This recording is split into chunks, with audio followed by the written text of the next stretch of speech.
Bonjour Efren. Bonjour. Alors, vous êtes chef de programme au 104 Factory, qui est donc l'incubateur du 104, un grand centre culturel parisien. Est-ce que vous pouvez m'expliquer un petit peu, revenir sur les grandes tendances que vous voyez justement se dessiner à travers ces entreprises innovantes dans le secteur de la culture?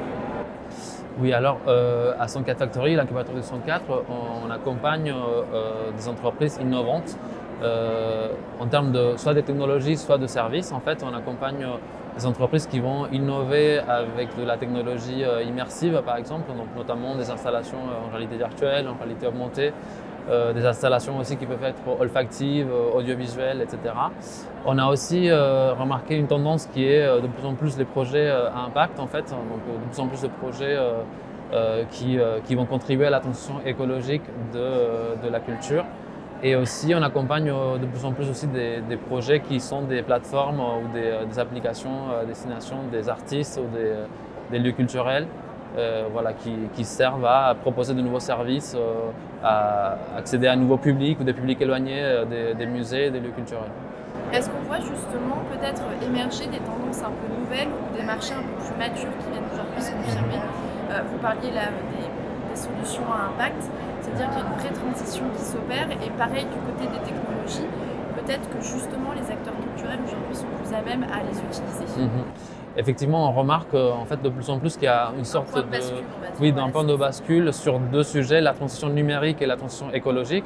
Donc en termes de transition numérique, on remarque que de plus en plus de musées et des lieux culturels cherchent à exploiter les nouvelles technologies pour faire venir des personnes qui sont un peu déconnectées des musées, qui ont peut-être peur ou qui ne connaissent pas les musées. Donc c'est notamment des solutions qui vont aller dans le sens des visites virtuelles, des jumeaux numériques par exemple des musées, pour que les personnes n'aient pas à se déplacer pour aller voir une exposition, mais qu'elles puissent la regarder sur leur téléphone ou sur un ordinateur. Après, de plus en plus aussi d'entreprises qui proposent des installations immersives pour les musées sur mesure. Donc c'est le cas par exemple de Novaya, qui est une entreprise qui travaille sur la réalité augmentée, des installations qui mêlent le cinéma, le théâtre et la réalité augmentée. Ou encore Immersion, qui est une entreprise qui fait des pièces de théâtre immersives pour les lieux culturels et patrimoniaux. Et ensuite, effectivement, il y a l'autre transition, c'est la transition écologique. Donc on remarque qu'il y a de plus en plus d'entreprises qui vont proposer des solutions pour le réemploi des matériaux de scénographie, par exemple, ou de l'éco-conception des expositions. Et nous, on a vraiment un programme qui s'appelle Culture Impact et qui accompagne ce type d'entreprise dans le développement de leurs projets. Et ce matin, justement, on entendait parler en conférence que finalement, c'était pas la finalité dans ce type d'exposition, c'était pas tant la technologie qui allait être utilisée, mais comment on allait l'utiliser, l'expérience qu'on allait en faire. Est-ce que ça, c'est quelque chose aussi que vous pouvez confirmer finalement, que le visiteur ne vient pas juste parce qu'il y a de l'IA ou de la réalité augmentée dans une exposition ou une expérience, mais vraiment en fait ce qui vit et ce qu'on fait passer à travers ça, avec cette technologie. Tout à fait. Pour moi, le public vient avant tout pour le propos artistique. C'est la proposition, en fait, le message qui va être raconté, l'histoire. La technologie, pour moi, c'est un outil en fait, qui permet au public d'expérimenter des choses autrement, d'expérimenter, de voyager dans le temps, de rencontrer des personnes qu'on n'aurait pas pu rencontrer autrement.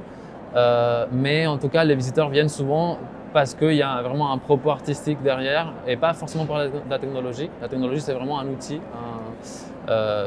qui sert à raconter un message, mais ce n'est pas la finalité en soi. En tout cas, les entreprises que nous, on accompagne sont des entreprises qui se servent de la technologie pour un message, pour vraiment un propos artistique et pas à l'inverse.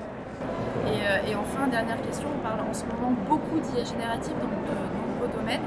Est-ce que c'est valable pour la culture ou ça reste encore, on va dire, assez peu majoritaire et c'est pas vraiment un sujet pour le moment? C'est-à-dire qu'on a remarqué qu'il y a quelques entreprises qui développent cela pour les musées, en fait, pour les lieux culturels. C'est pas encore, ça reste encore un peu niche en fait, et voilà. Et j'ai l'impression que les lieux culturels ont pas encore tout à fait compris l'intérêt de ce type de technologie. Et je pense que ça va arriver de plus en plus, mais voilà, on est un peu dans l'attente de savoir comment ça va se développer dans les lieux culturels. Très bien, merci Efren. Merci.